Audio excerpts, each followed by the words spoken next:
మేడారం జనారణ్యాన్ని తలపిస్తోంది. గద్దెలపైకి వనదేవతల రాకతో మేడారం జాతరకు నిండు కళ వచ్చింది. లక్షలాది మంది భక్తులతో మేడారం జనసందోహమైంది. వనదేవతల దర్శనానికి వచ్చిన భక్తులు అమ్మవార్లకు నిలువెత్తు బంగారం సమర్పించి మొక్కులు చెల్లించుకుంటున్నారు. ఇక ఇవాళ వనదేవతలను గవర్నర్ జిష్ణుదేవ్ వర్మ దర్శించుకున్నారు. అమ్మవార్లను దర్శించుకుని మొక్కులు చెల్లించుకున్నారు. ఇప్పటికే మేడారంలో ప్రముఖుల సందడి మొదలైంది.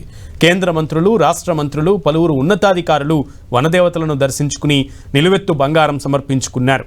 ఇప్పటికే జాతర జనసంద్రంగా మారడంతో సమ్మక్క సారలమ్మలను దర్శించుకునేందుకు దాదాపు 4 గంటల సమయం పడుతోంది. మరోవైపు జంపన్న వాగు వద్ద లక్షల సంఖ్యలో భక్తులు పుణ్యస్నానాలు ఆచరిస్తున్నారు. జనవరి 28న పగిడిద్ద రాజు అలాగే గోవిందరాజు సారలమ్మ గద్దెలపైకి చేరగా నిన్న సమ్మక్క తల్లి గద్దెపైకి చేరింది. ఇక ఇవాళ అమ్మవార్లు సమ్మక్క సారక్క ఇద్దరు గద్దెలపై కొలువు తీరి భక్తులకు దర్శనమిస్తున్నారు. రేపు సాయంత్రం వారికి ఆవాహన పలికి తిరిగి వనప్రవేశం చేస్తారు. దీంతో మేడారం మహాజాతర పూర్తి కానుంది.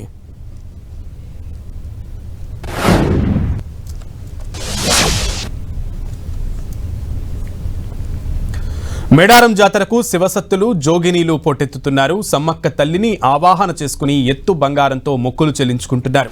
కోరిన కోర్కెలు తీర్చి కొంగు బంగారంగా కొలుస్తామని చెబుతున్నారు. ప్రత్యేక నృత్యాలు చేస్తూ గద్దెల దగ్గరకు చేరుకుని వనదేవతలకు పూజలు చేస్తున్నారు. మేడారం జాతరలోని పరిస్థితిపై మరింత సమాచారం మా కొలీగ్ సుమా అందిస్తారు.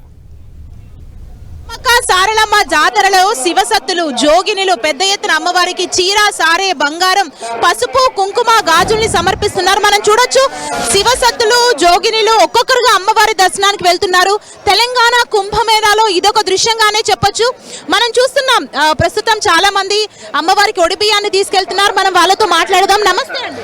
నమస్కారం అండి. అమ్మవారికి బెల్లం మొక్కుందాం ఇది అండి. అమ్మవారు మేము కోరుకున్న కోరికలు నెరవేర్చింది కాబట్టి అమ్మకి ఎలాగైతే మొక్కున్నామో ఎత్తు బంగారము అలాగే ఒడి బియ్యము, చీర, సారే అమ్మవారికి కావాల్సినవి అన్నీ కూడా మేము ఏ విధంగా అయితే మొక్కుకున్నామో అలాగే అమ్మవారు మా కోరిక తీర్చింది కాబట్టి అదే విధంగా మా మొక్కుబడిని చెల్లించుకున్నామండి. అమ్మవారితోని మా ఎత్తు బంగారం కానీ ఒడి బియ్యం కానీ అన్ని అమ్మవారికి తీసుకెళ్లుకుంటూ అమ్మవారికి అప్పచెప్పుకుందామని బయలుదేరామండి. అమ్మవారి మహిమ గురించి ఏం చెప్తారు? 2 సంవత్సరాలకు ఒకసారి వచ్చే ఈ జాతర గురించి. అమ్మవారి మహిమ గురించి చెప్పాలంటే అసలు మాటల్లో చెప్పలేము. ఆమె కోరుకున్న కోరికలు తీర్చే బంగారు తల్లులు వాళ్ళిద్దరు కూడా, సమ్మక్క సారక్క తల్లులు కూడా ఇక్కడ ఖచ్చితంగా నెరవేరుతుంది. అమ్మవారి దగ్గర మంచి చెడు అన్నీ ఎవరికన్నా బాగోలేకున్నా కానీ అందరు రోగాలు అన్ని నయం చేసే బంగారు తల్లులు వాళ్ళిద్దరు కూడా. 2 ఏళ్ళకు ఒక్కసారి వస్తుందంటే అంతకు మించిన ఎన్నో జాతరలు చూస్తాం. ప్రతి ఏడాది కానీ, నెలకోసారి కానీ, ఏడాదికోసారి కానీ ఎన్నో జాతరలు చూస్తాం. కానీ ఎక్కడ లేని విధంగా 2 ఏళ్ళకు ఒక్కసారి జరుగుతున్న ఈ మహాకుంభమేళ జాతర అయిన మేడారం జాతర. ఇక్కడ అమ్మవారు ప్రతి ఒక్క ఎన్నో కోట్లాది ప్రజలు వచ్చి వాళ్ళ ప్రతి ఒక్క మొక్కులు తీర్చుకుంటున్నారు. అందరు కోరికలు బంగారు తల్లులు తీరుస్తున్నారు కాబట్టి ఇంత జనం అసలు అడుగు దాటి అడుగు పెడదామన్న సిచ్యువేషన్ లేదు. అంతగా భక్తులు వస్తున్నారంటే ఆ అమ్మల మహిమ ఉంది కాబట్టే కదా ఇంత జనం వస్తున్నారు. అమ్మవారికి చీర, సారే, గాజులు, పసుపు, కుంకుమ, ముఖ్యంగా నిలువెత్తు బంగారం మనం చూడొచ్చు. అమ్మవారికి చీర, సారే, ఒడిబియ్యాన్ని తీసుకువెళ్తున్నారు. ఈ గంపను కూడా గవ్వలతో అలంకరించారు. చూడటానికి కూడా చాలా ట్రెడిషనల్ గా ఈ గంప కనిపిస్తుంది మనకు. ఈ గంపని గవ్వలతో అలంకరించి ఎంతో భక్తి శ్రద్ధలతో తీసుకెళ్తున్నారు.